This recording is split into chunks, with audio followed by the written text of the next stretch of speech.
Assalamualaikum warahmatullahi wabarakatuh. Perkenalkan, nama saya Siti Kulsum. Di sini saya akan menjelaskan mengenai kriteria-kriteria dalam pengambilan keputusan. Di dalam pengambilan keputusan ini ada 5 kriteria, yaitu kriteria maksimin, kriteria maksimaks, kriteria minimax regret, kriteria Hurwitz, dan juga kriteria Laplace. Nah, di sini ada contoh soal di mana misalnya seseorang ingin berinvestasi memiliki 3 alternatif, yaitu obligasi, deposito, dan juga properti. Untuk obligasi, jika prospek pasarnya bagus atau cerah, mendapatkan keuntungan 200 juta rupiah, jika sedang 65 juta rupiah, dan jika rugi atau lesu 15 juta rupiah. Untuk deposito, jika prospek pasarnya bagus atau cerah, mendapatkan keuntungan 175 juta, jika sedang 100 juta, dan jika rugi atau lesu yaitu 40 juta. Untuk properti, jika prospek pasarnya bagus atau cerah, mendapatkan keuntungan 250 juta, jika sedang 150 juta, dan jika rugi atau lesu minus 100 juta rupiah. Dari soal di atas, kita akan memberikan alternatif solusi dengan menggunakan 5 kriteria dalam pengambilan keputusan. Yang pertama, kriteria maksimin, di mana kriteria ini memiliki keputusan yang mencerminkan nilai yang maksimum dari hasil yang minimum. Maka, dari soal tersebut kita mencari nilai yang terkecil. Untuk obligasi, nilai terkecilnya adalah 15, untuk deposito 40, dan untuk properti minus 100. Lalu, untuk alternatifnya, kita memilih nilai yang terbesar dari angka tersebut. Jadi, alternatif yang dipilih adalah deposito, karena kriteria ini memilih nilai yang maksimum dari nilai yang terkecil. Yang kedua, kriteria maksimaks, di mana kriteria ini memilih alternatif yang merupakan nilai maksimum dari payoff yang maksimum. Maka, dari soal tersebut, kita mencari nilai yang terbesar. Untuk obligasi, nilai terbesarnya adalah 200, untuk deposito 175, dan untuk properti 250. Lalu, untuk alternatifnya, kita memilih nilai yang terbesar dari angka tersebut. Jadi, alternatif yang dipilih adalah properti, karena kriteria ini memiliki nilai maksimum dari payoff yang maksimum. Yang ketiga, kriteria minimax, di mana kriteria ini tujuannya untuk menghindari penyesalan setelah memilih alternatif keputusan. Rumus dari kriteria ini adalah jumlah regret atau opportunity loss sama dengan payoff maksimal dikurangi payoff alternatif peristiwa tertentu. Di soal, payoff maksimal atau nilai terbesar dari kondisi cerah adalah 250.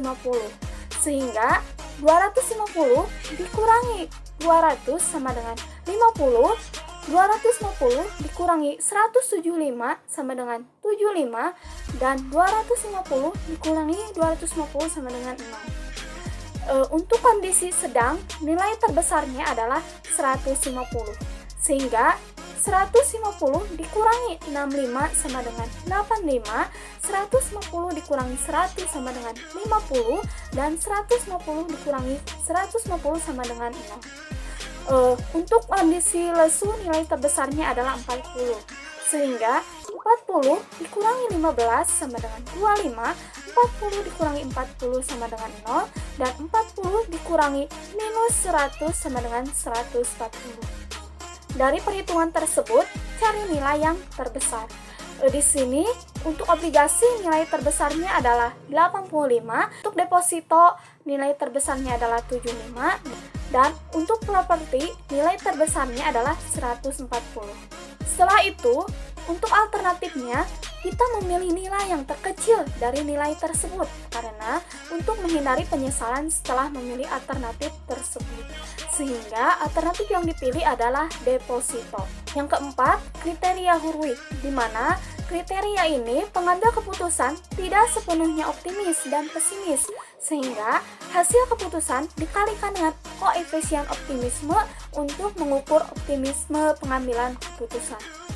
Rumus dari kriteria ini adalah ukuran realisme sama dengan hasil maksimal dikali A, di mana A ini adalah optimis, ditambah hasil minimal dikali 1 min A, di mana 1 min A ini adalah pesimis. Di sini A-nya adalah 60% atau 0,6, dan 1 min A-nya adalah 40% atau 0,4. Dari soal, payoff maksimalnya adalah 200, 175, dan 250. Lalu, angka tersebut dikalikan dengan 0,6 karena optimisnya 60% atau 0,6, dan hasilnya adalah 120, 105, dan 150.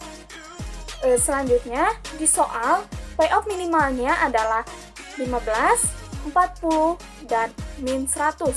Lalu, angka tersebut dikalikan dengan 0,4 karena pesimisnya 40% atau 0,4.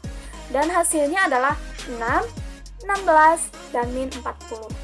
Setelah itu, hasil dari payoff maksimal dan payoff minimal ditambahkan. 160 ditambah 6 sama dengan 126, 105 tambah 16 sama dengan 121, dan 150 dikurangi 40 sama dengan 110.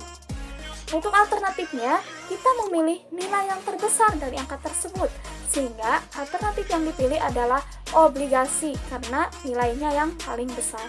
Yang kelima, kriteria Laplace. Kriteria ini dimaksudkan untuk memberikan bobot yang sama untuk setiap kondisi dasar. Sebelum menentukan, kita harus mencari terlebih dahulu probabilitas, di mana probabilitas ini rumusnya adalah 1/n, di mana n ini dilihat dari kondisinya. Di soal ada 3 kondisi, yaitu cerah, sedang, dan lesu, sehingga probabilitasnya adalah 1/3. Setelah itu, kita harus menentukan nilai harapan, di mana rumusnya adalah sigma P dikali HI. Sehingga, untuk obligasi, nilai harapannya adalah 1/3 dikali 200 ditambah 1/3 dikali 65 ditambah 1/3 dikali 15, hasilnya adalah 93,3.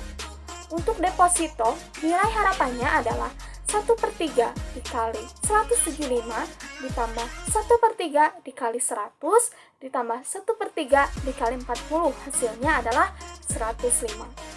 Untuk properti, nilai harapannya adalah 1/3 dikali 250 ditambah 1/3 dikali 150 ditambah 1/3 dikali minus 100, hasilnya adalah 100. Untuk alternatifnya, kita memilih nilai yang terbesar dari angka tersebut, sehingga alternatif yang dipilih adalah deposito karena memiliki nilai yang paling besar. Dari pembahasan tersebut dapat disimpulkan bahwa untuk kriteria maksimin, keputusan investasinya adalah deposito. Untuk kriteria maksimax, keputusan investasinya adalah properti. Untuk kriteria minimax regret, keputusan investasinya adalah deposito. Untuk kriteria Hurwitz, keputusan investasinya adalah obligasi.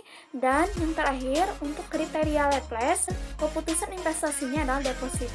Sehingga, keputusan yang paling banyak digunakan adalah deposito. Sekian dari saya, mohon maaf apabila ada kesalahan. Wassalamualaikum warahmatullahi wabarakatuh.